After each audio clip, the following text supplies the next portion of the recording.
Merci Bababé TV. Je suis d'abord très honoré par votre visite et content que vous preniez votre temps pour venir nous visiter et vous rendre par vous-même à l'évidence et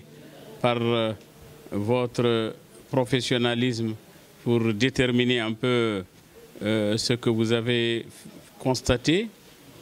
de façon objective. Vous savez, nous sommes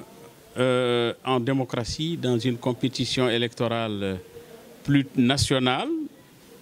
municipale et législative, et régionale. Ici à Bababé, alhamdoulilah, le parti INSAV a pris l'initiative d'organiser son premier meeting aujourd'hui, mais c'est un meeting départemental. Je remercie tous ceux qui sont venus des autres communes d'Arebar et de Fora, mais surtout aussi ceux qui les ont reçus ici de la commune de Bababé. C'est un meeting qui se passe de commentaires. Je pense que vous l'avez filmé, vous l'avez vu. Vous avez vu l'engouement des populations pour leur candidat. Vous avez vu l'intérêt qu'ils ont porté à notre candidature. Vous avez vu aussi la détermination des jeunes et des femmes à accompagner notre campagne. Je les en remercie vivement. Voilà, je pense que le meeting était un meeting à la hauteur. Nous en sommes satisfaits. Et je pense aussi, et je peux le dire, la délégation que le parti avait envoyée, qui est conduite par Sidi Mohamed Ould Taleb Amar, le ministre de l'Énergie, qui est en même temps le coordinateur régional, m'a exprimé toute sa satisfaction et également ses félicitations à l'endroit des acteurs politiques et à l'endroit aussi de tous ceux qui ont participé à ce meeting, notamment des populations, jeunes, femmes, notables, acteurs politiques, candidats. Et véritablement,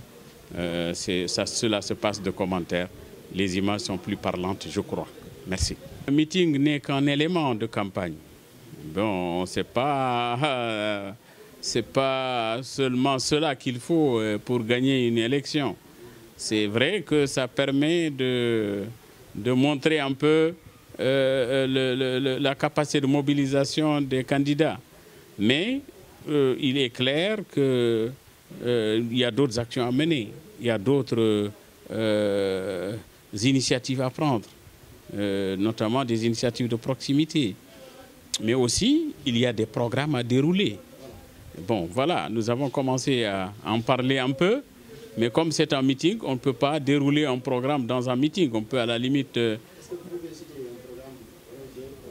Bon, moi, dans mon programme, vous savez, j'ai l'ambition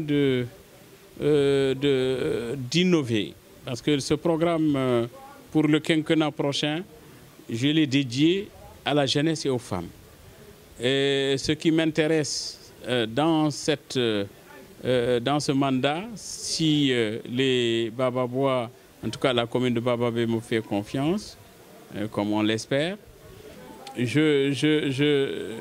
mettrai l'accent sur la mise à disposition d'un crédit municipal que je prévois de doter la municipalité de Bababé à hauteur de 3 millions MRU pour permettre aux coopératives, pour permettre aux jeunes, pour permettre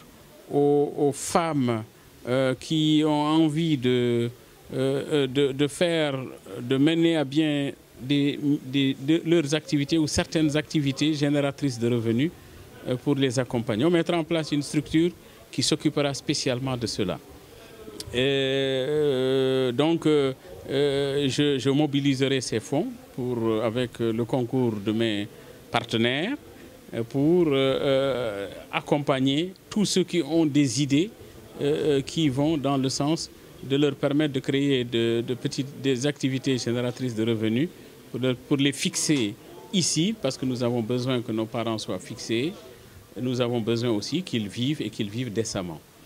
Bon, donc ça, c'est une des idées nouvelles que je veux mettre en œuvre.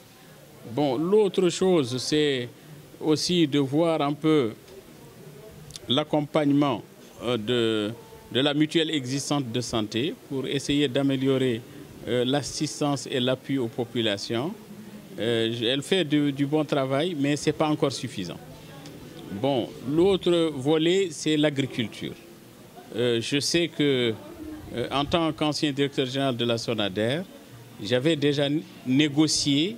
avec l'OMVS, avec une entité de l'OMVS qui s'occupe de l'appui aux aménagements et à la mise en place d'un certain nombre de périmètres irrigués.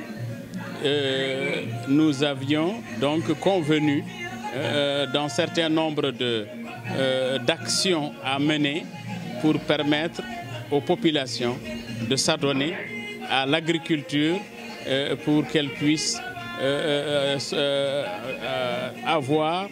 ou satisfaire les besoins alimentaires de notre commune et de notre département. Parce qu'au-delà de Bababé, on avait convenu avec Mme Bangoura, qui est responsable de ce programme, quelques aménagements au-delà de Bababé. Il y a encore autre chose dans le domaine agricole. On avait initié, j'avais initié quand j'étais directeur général de la SONADER, une étude pour laquelle une restitution a été faite à Bogué. Je pense que cette étude était faite par MCG. Et je crois qu'il y a même certains de mes concurrents ou certains qui sont dans d'autres listes ou dans d'autres partis qui ont participé à la mise en place de cette étude qui a été validée par les coopératives concernées, mais cela concernait à peu près l'aménagement de près de 1000 hectares dans le sud du Brakna. Bon, donc ce programme et ces études ont été menées à bien et il est prévu donc que cela soit réalisé de façon progressive. Donc cette année, il est prévu 2023 l'aménagement de 300 hectares dans le sud du Brakna. Et dans ce cadre, le périmètre de Bababé 2 est programmé pour sa réhabilitation complète, aussi bien en matière de pompage qu'en matière d'aménagement. Donc d'aménagement des digues et diguettes, du système de canalisation et d'irrigation, du système de drainage et également, surtout, du canal principal qui est très défectueux depuis un certain nombre d'années. Donc j'avais posé ce problème au niveau du programme de l'État. Et ce programme, je remercie Dieu, il a été approuvé. Il a été approuvé. Et pour ce qui concerne Bababé, le périmètre de Bababé 2 est prévu dans ce programme. Et j'ai le dossier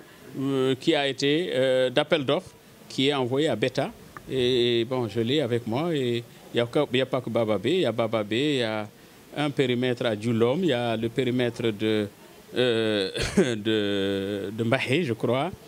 Il y a un autre périmètre dans la commune de Daril Barka. Donc cela, c'est dans les acquis qu'on a pu consolider pendant qu'on était en activité à la SONADER. Voilà un peu quelques idées qui peuvent résumer un peu mon ambition par rapport à la volonté surtout de permettre aux populations d'avoir des revenus leur permettant de vivre décemment, dignement, de préserver leurs terres. On ne peut pas préserver des terres si on ne les exploite pas. En tout cas, c'est difficile. Sinon, elles se dégradent ou alors elles créent d'autres convoitises. Si on veut préserver cela, il est important qu'on aille dans le sens de les exploiter de façon profitable aux populations qui s'adonnent à l'agriculture. Bon, il y a aussi l'autre volet formation. Nous avons, avec l'appui et l'assistance de nos partenaires de FAMSI, Nous avons construit un centre de formation professionnelle ici à Bababé, dédié aux jeunes. Ce programme doit être mis en œuvre en 2023-2024 avec l'appui du ministère de la formation professionnelle et de l'emploi. Parce qu'il fallait que ce centre soit agréé par le ministère pour qu'on puisse nous doter en matériel et également en formateur. Donc je me soucie un peu de la formation des jeunes qui n'ont pas pu avoir un métier ou qui n'ont pas pu aller jusqu'au bout de leur formation scolaire pour qu'ils puissent trouver un moyen de vivre et de vivre dignement en ayant un métier. Aujourd'hui, vous savez, avec le développement de l'électricité, de l'eau, d'un certain nombre de choses, il est important d'avoir des plombiers, il est important d'avoir des électriciens. Et avec le développement de l'agriculture, il est important d'avoir des réparateurs de motopompes. Et il est important d'avoir des assistants agricoles pour les aménagements, pour l'exploitation des périmètres. Il est important d'accompagner les jeunes et les femmes qui s'intéressent un peu aux activités de maraîchage et d'agriculture. Voilà un peu résumé quelques éléments, quelques points importants. Bon, il y a d'autres activités. Nous avons également posé le problème du stade de Bababé auprès du ministre de la Jeunesse. Je l'ai dit aujourd'hui au ministre de l'Hydraulique. Il y a le problème de la maison des jeunes. Il y a le problème de l'aménagement de Bababé, de la voirie de Bababé, qui est posé aussi au ministre de l'Habitat. Vous comprenez que tous ces projets sont des projets importants et il faut avoir une certaine crédibilité pour pouvoir les revendiquer ou en tout cas amener les pouvoirs publics à les réaliser. Je sais que tout le monde a la prétention de faire des choses ou de réaliser des choses, mais aussi je sais que dans le contexte de notre pays et de notre sous-région, il est très difficile de concrétiser ce qu'on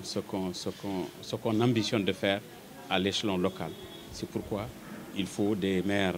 d'expérience, des maires compétents, des maires sérieux et rigoureux dans leur gestion de tous les jours pour pouvoir être agréés ou acceptés par les institutions de financement qui sont, elles, très, très rigoureuses et très strictes. Voilà un peu, en gros, quelques éléments qui pourront vous donner un avant-goût de ce que nous avons l'ambition de faire avec nos équipes. C'est un travail d'équipe. Bon, le maire, c'est un animateur, mais il y a 19 conseillers municipaux, il y a 5 adjoints, il y a 5 présidents de commission. Donc,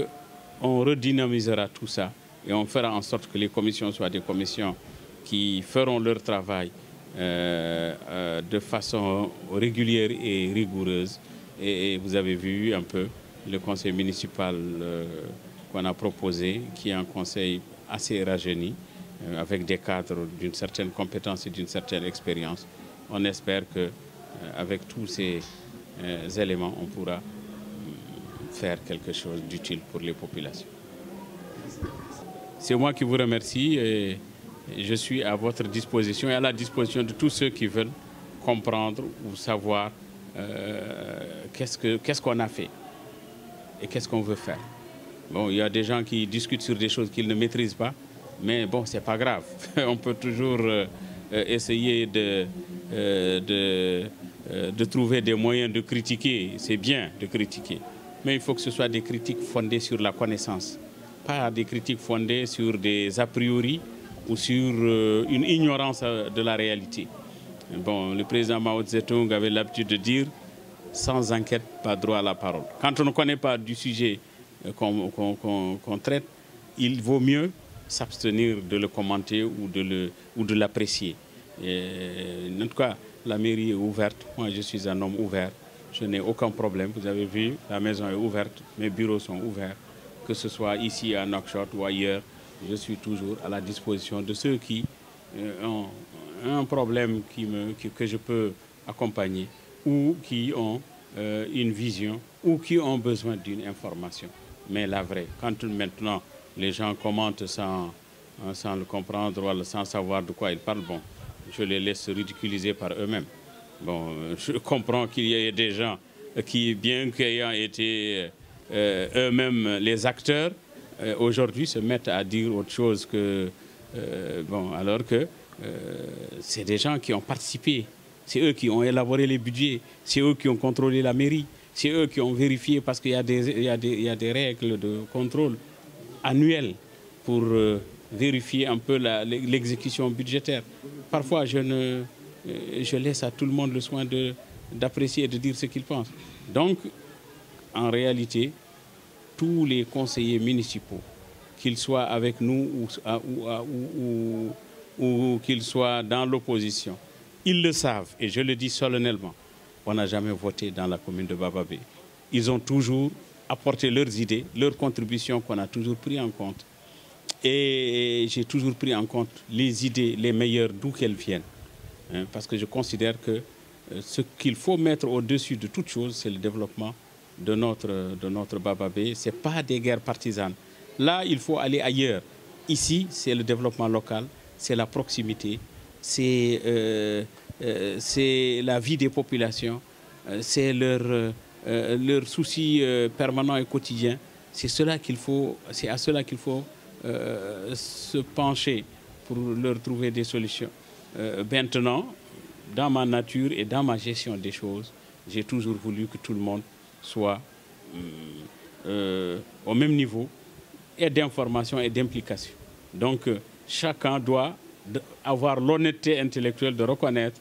ce qu'il a fait, sa participation. S'il y a un problème, et de dire, s'il y a ce problème, moi je suis concerné parce que moi je l'ai approuvé, moi je l'ai validé, moi je l'ai contrôlé.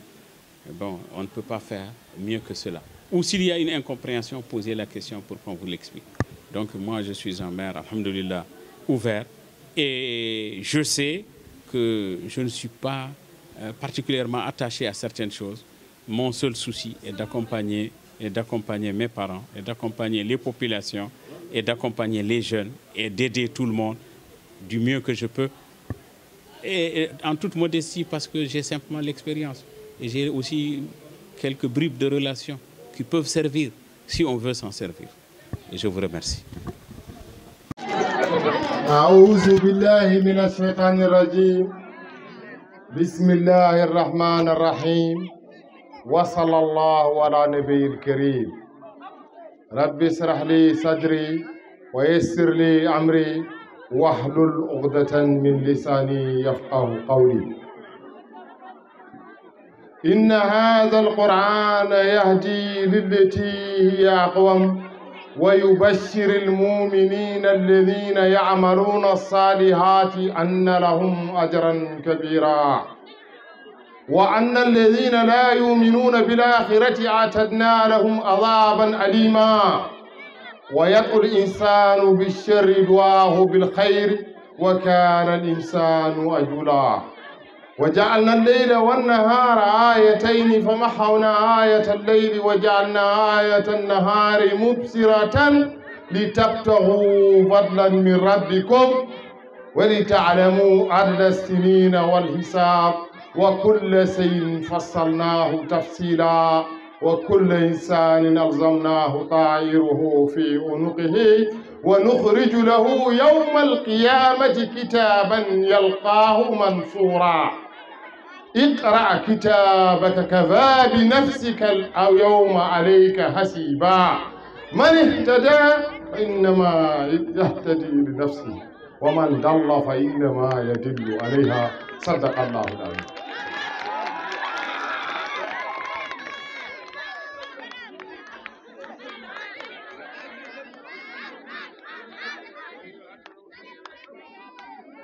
somi darima ɗo hande e dande maayo haqqillam e ɓerdam ene doga e deede Mamoudou Samba Sall ɓerdam doga e giɗo musidɗo Yaya Kallu Ndiaye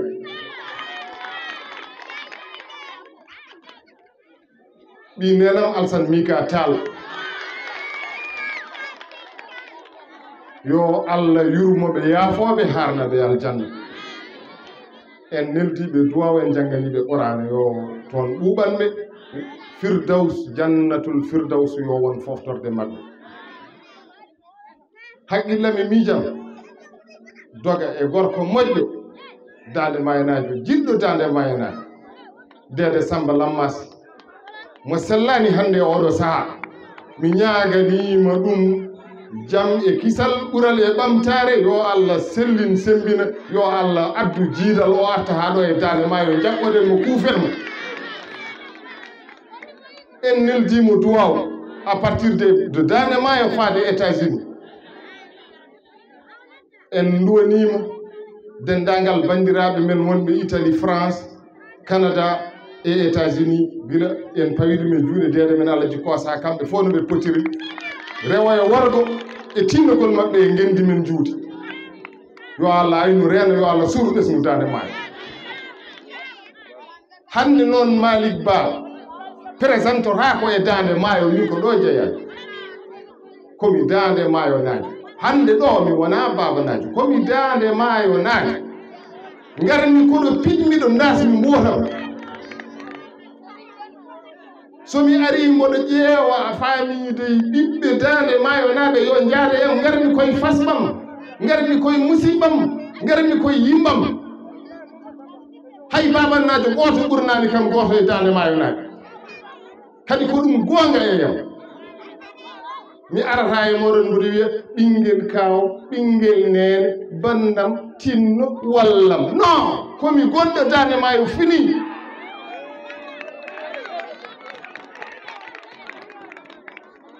bandiraɓe dande maayo naaɓe on calminama e kiiɓal on calminama e kuuɓal on ñaganama Allah moƴƴereji ɗi fof wonko kewi noon ko faati e joljole ɗe gonɗen ɗe wonko kalmi babaɓe to won wiɓe yo laftine ɗo 29 930 640 ouguiya woni contribution de l'État à la commune de Babaɓe annuellement chaque année million ngaji nogas e jeenayyi mankude capanɗe jeegom e jeenayyi e temed tati e capanɗe jeegom mbiyen million ngaji nogas e jeenayyi tan poften ni o woni hen duuɓi sappo e jeeɗiɗi mbiɗen ko yo yaha o wi ala o yahani ma o watta hen kadi ma dokken mo kadi duuɓi joyi goɗɗi ƴefte million ngaji nogas e jeenayyi kadi multiplié duuɓi joyi goɗɗi kadi taw haydara kadi ala ko jeeretne waɗe min mbi ko ɗum min daroto min dardo e rewɓe sukaɓe ɗum hokkata nattata kadi komin kaari ko mi haali ɗum babaɓe yeehe réseaux sociaux ji fof mi haalta ɗum ɗo e dande maayo mi fecca ɗum mi faccira ɗum ha paamon ko ardi fof hay goto e julɓe nder babaɓe nder commune babaɓe tan biyowo ko tukkowo tiinde mum e leydi ene juuɗa suusa wiide meeɗi jooɗade nder bureau maire wadde e maire face à face guete nayyi tan hay sinno ko 15 minutes ɗum woodani bureau maire babaɓe koko uddi holnde bureau maire babaɓe udditte tawa neɗɗo ne yaha firloyade udditte tan ko tawa neɗɗo ne yiɗi taaroyade ndaw ko hawni sa ari bureau addude maire ne waɗi taaɓe ne waɗi ordinateur ne waɗi imprimante aɗa wawi wadde haaju ma fof pewnada kono bureau maire ngo nde wonno mo jogui bureau wongo ɓurgo ngon ɗon o ala e maggo haaji ngo ala taabal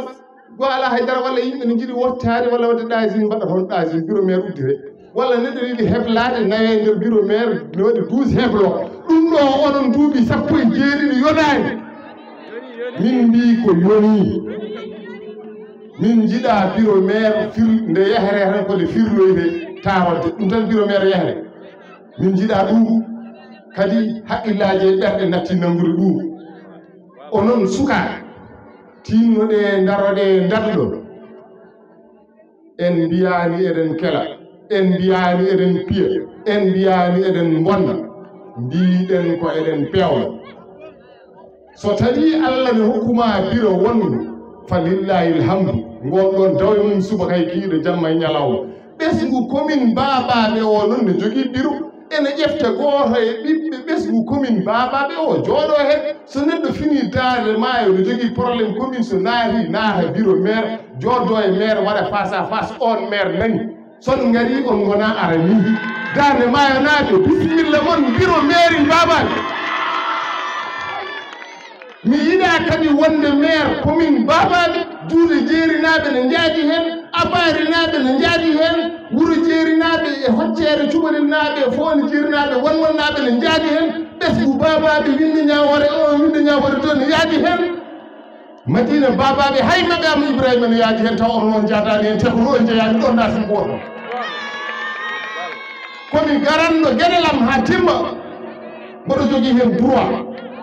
accordene ham ɗum mi haalana on holko joganimi on ɗiɗo 29 million mankuɗe capanɗe jeegom e ujunnaje jeenayi e temettari e capanɗe jeegom ɗi feccere ko fecce 5 feccere fof nawa million ŋaji 5 aada rendude ko feccude zone gadano ko legal funnaange woni goo legal garage 1 woni ɗiɗi mi wiyata winde ñawore 1 winde ñawore 2 e hay lazhar ɓeɗo joyo kañumen ndendata ɗiɗo million ŋaji 5 ko kañumen joddoto kalde pewjide paamodira holno mbaɗante ɗiɗo million ŋaji 5 e nder hitande nde ɗum ko ballal laamu mi haalani haala taxe uji commune ɗum ko ballal laamu waɗata ngal hirande fof million ŋaji 29 mankude capanɗe jeegom e ujunnaji 9 e temettere capan jeegom de so ngari oɗo zone nawa million ŋaji muɗum 5 ƴeewa no waɗiri hakkude mum e ɓesgu mum million ŋaji 5 goɗɗi ɗiɗaɓi ɗi ɗin ɗo nawata ɗum ko leegal hirto garage 2 wuro fulɓe magama ibrahima e madina babaɓe ɓe gona joyɓe nawa million ŋaji maɓɓe 5 ɓe ƴeewa kamɓene ɓe ndisdira holko ɓuuri wonde priorité maɓɓe ɓe mbaɗa wuro jeeri ara kañum e dande maayo e wuro koosa e abari e wuro aman ndiaye ɓeɗone kañumene nawa million ŋaji mumen 5 ƴeewa ko ɓuuri wonde priorité e gueɗe mumen kañumenne ne mbaɗa wuro fonde jeeri e hoccere cuɓorel e wanwan e wuro dialaw e bagdad ɓeɗo joyo kañumenne nawa million ŋaji mumen 5 ndendoton jooɗoton e zone mumen mbaɗa comité mumen pewjide paamodira pirlira kalisal mumen zone keddiɗo o on woni zone goɗam on woni zone umminɗo kam woni zone ɓurowo famɗude yimɓe ɓurɗo heewde nafoore woni zone waalo o par ce que gese men fof ko heen goni ma won wiiɓe ni onne zone ene famɗi yimɓe on forani hokkede million ŋaji 5 ko on moɗo ƴeewade ɗum million ŋaji temedere par ce que toon wuuro meɗen woni hande yimɓe ɓurno koye Maroc uddama avenir meɗen e avenir sukaɓe men koye agriculture koye ndema koye jardin ŋaji pour rewo donc maati guumi naayi darto cubalel gurel deseydi e wuro yero moussa en ɓeɗon joyo kañumen ne ndenda million ŋaji mumen 5 aada rendude ko feccude holno juude dande mayanaɓe paamirta ɗum jooɗoɗon ɗo duuɓi 17 budget mairie ala ko dañanteɗon hen so wona hunde nde on pewjida woni case de santé mo mairie babaɓe mahi ɗo cuurel gotel ngel e ngel uddi hay goto andano fof hande duuɓi 3 ngel udditani holko hani cuurel ngel uddirade par ce que oɗon ponno ƴeftanede yimɓe ɗiɗo nawe formé mbatta yoɓe taw mairie yoɓat ɗum soɓe nawi formoyde ko kalis moɓe ñamata mbaɗata hen soɓe mbatti yoɓde ɗumen par lewru ko kalis moɓe ñamata ɓe mbattata yoɓde hen donc ɓe mbasa ƴeftira ɗum ɓe goppa haydara goɗɗum mbatten haqqillaji bandiraɓe ballodiren no feewi sibu oɗo kalis mo kalami on ma won biiɗo wonde andano wonde babaɓe jogui ɗum ɗo Allah wiyete wallahi commune babaɓe ko commune urbaine hande e oɗo saaha commune babaɓe o ene yaara e nogas e 9 millions mankuɗi no mbirumi on ni ƴefte bawɗo fof yo ƴeftumi calcula wadda yam calcul ko wiyete Mauritanie ene jogui 2 pylônes dans la commune Mauritanie no yoɓa temedde ɗiɗi ujunere yoɓata ɗum kadi ko mairie ƴeewe tan ɗum no way hawnade cooda kartal ma crédit matel par exemple walla Mauritanie walla Singtel ha kartal maɗa gase mbaɗa tawa ɗo ronki haaldude koreji maɗa réseau fewani haydara e ɗum ɗo ne weeɓi reglude ha maayi régloto koto wiyete autorité de régulation Mauritanie ko société aɗa foti yobde min tel aɗa foti fournisande yimɓe population ngaji gonɗi ɗo d' autant plus gon babaɓe woni ko hakkude ɓoɗgue ko 45 kilométres ne waɗi 4G keyeedi ko 55 kilométres ne waɗi 4G y a pas raison ko enen wona hakkude ɗo ene mbasen jogade 4G te aɗa waɗi ɗo pilonnage ma e ɗiɗo pilonnage ɗi Mauritanie waɗi ɗo ɗi moƴƴani pour la santé des populations ɗi mbaɗa ko barka yimɓe kam ganda ɗum paama ɗum hay portudeɓe plainte eɗen mbawi portudeɓe plainte Mauritanie min somi woni maire babaɓe j'engage dommage et intérêt à Mauritanie c'est tout à fait normal go fournissani réseau ɗiɗi aɗa endommage a famille nos populations la vie future de nos enfants ɗum ɗo ɗiɗaɓo wiyete ko patente interurbaine ko 2 171 680 ouguiya ko kalmi ko hay goto fennata kam ɗum ko huude wonde kala ñande kalis o naati trésorier babaɓe montata ordinateur am baɗe 200 000 plus 2 171 680 ɓen noon to ko wiyete FRD fonctionnement ɗum ko pour koɓe coodi kayiraji ɓe coodata ɗum min hamin coodi paqueramuji aɗa ara mairie noon ka dañde kayit ɗum ɗon ko 8 774 980 ouguiya est ce que daw ko hawni ene waɗi FRD goɗɗo fonds régional développement investissement moƴƴo babama touba artino hen nane ɗum ɗo ko cukkugol gueƴi so tawi wonto établissement public ko wayno école juuɗe walla école fonde walla mairie baba wona yo mahede ɗum wona kalis mahirɗo non kalis cukkirɗo geɓi 5 849 980 yewe tan ɗum way hawnade ene waɗi goɗɗum wiyete ko PP programme prioritaire déchet ɓiɓɓe mumen nana mbatte ɓesguji ɓiɓɓe mum worɓe onon rewɓe kañumen nana mbaɗe kallanneji kala halde woni hayri wonde kala gayen puɗɗigen ɗestade fooɗe tappe ɗum ne moƴƴe rendu ɗum ne moƴƴe ɓesgu c'est une révolte nous sommes révoltés et c'est le système qui nous fait révolter. Pourquoi le système nous donne un maire pendant 17 ans? Il n'est même pas présent dans son bureau. Nous disons non à cela et c'est un message clair que nous envoyons au président de la République. Un maire qui n'a jamais ouvert son bureau pendant 17 ans pour 17 minutes, qui nous l'impose à travers un parti, INSAF, qui n'a aucune valeur morale, qui respecte nos populations et nos terres. Min gondi ko min ngala hen hande min ngala hen jambo komin lundiɓe ha yeeso Allah wona anje wona haydara ko yidde yo yimɓeɓe tim paama wonde ko ɓurti fof rufo ɓe arta e dande maayo ɗo e wuro dande maayo école dande maayo nana wonno ko jangguinoɓe ɗiɗo jangguinowo goto nawama ene waɗi tous les niveaux holno woni enseignant goto kadi arabisant o yeehi francisant o jogorto les 6 classes à titre multigrade holno ɗum wonira jangde sukaaɓe bonnama ɗo e dade ma eɗen fof eɗen ƴeewa te école woni ko sous le contrôle de la mairie mi jaɓani ɗum eɗen jogui hay sixiéme wawa wonde multigrade et c'est pas possible et c'est inadmissible. Nous réclamons avant même le maire sortant qu'il ne sorte, qu'il règle ce problème le plus rapidement possible avant les examens. Au niveau de la case de santé, eɗen jetta kadi kettoɗe kam tigi rigui onon dande mayanaɓe. Au niveau de la case de santé, oɗo case de santé ko ardi fof hade makko fewnanede oɗon ponno joddede onon en tant que wuuro kokkon sukaɓe ɗiɗo rewo ɓen ɗon nawe formé keble so garti mbatta ligga ɗum waɗani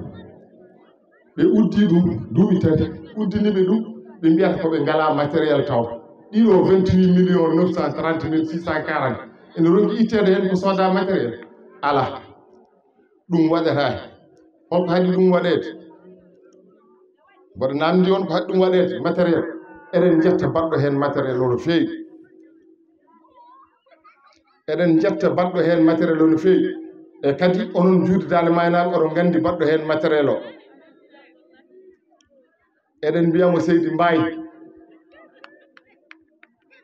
Mbaye debbo Touba homo woda namdo wallahi Thiana eɗen jetta Thiana no feewi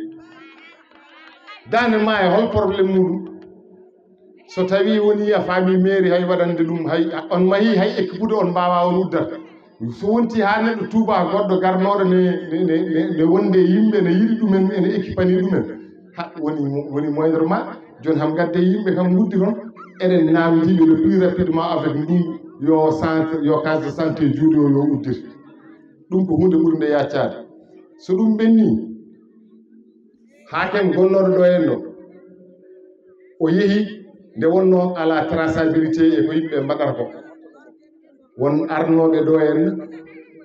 ene jaade yimɓe morne identifie surface pour ene waɗe jardin d' enfant jeehi ha joni gartani hay sa yiiɗi hebde kabaruji nde wonno ala traçabilité a heɓata oɗon cikki yimɓe ne mbawi wurdude ni min propose noon ko TTR transparence traçabilité et redevabilité so tawi préfet yeehi préfet garɗo so namdama ne foti andude par ce que ndew ara ɗo arno hoy ndungu o arno hay garde préfet ɓe kaldama ɓe nandirama ɓe kollama to ɓe poti wadde gila nden gila ilam ha hande haydara hay information yimɓe ngala hen ولم يك من المشركين شاكرا لعنعمه اجتبه وهديه إلى صراط مستقيم وآتينا في الدنيا حسنة وإنه في الآخرة لمن الصالحين ثم أوحينا إليك أن اتبع ملة إبراهيم حنيفا وما كان من المشركين إنما جعل السبت على الذين اختلفوا فيه